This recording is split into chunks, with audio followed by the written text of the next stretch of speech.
Et donc en 2011, vous repérez des choses dans la France, profonde, et même, de métropole dont on entend encore parler aujourd'hui. Vous dites: «J'ai vu des agriculteurs qui travaillent presque sans revenus. J'ai vu des artisans qui avaient renoncé à embaucher. J'ai vu des professionnels libéraux face au mur du développement de leur entreprise. J'ai rencontré des médecins, des soignants, des aides à domicile qui assurent au quotidien le désarroi des Français».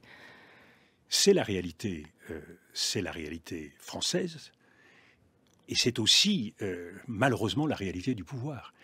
Et c'est pour cela que, c'est une des leçons que j'en ai tirées, c'est pour cela qu'il ne faut pas se satisfaire seulement, quand on est au pouvoir, dans son emploi du temps, de dégager quelques heures pour partir en province ou pour aller à la rencontre d'une association. Et c'est là où il y a dans la construction du pouvoir français, de l'exécutif et des deux branches de l'exécutif, un isolement qui doit être contrecarré. Et j'avais, par exemple, c'est un exemple, mais qui vous montre bien à quel point ma préoccupation était forte dans ce domaine. On a le Conseil des ministres. Le Conseil des ministres, ça ouvre le président sur la réalité de l'action gouvernementale.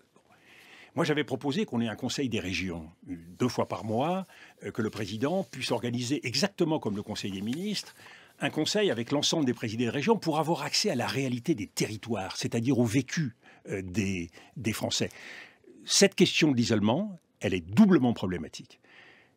Le fait qu'on ait coupé effectivement de la réalité, de la préoccupation et souvent de la souffrance des Français, et deuxièmement, qu'on subit une deuxième agression, un deuxième enfermement, qui est celui de l'esprit de cour.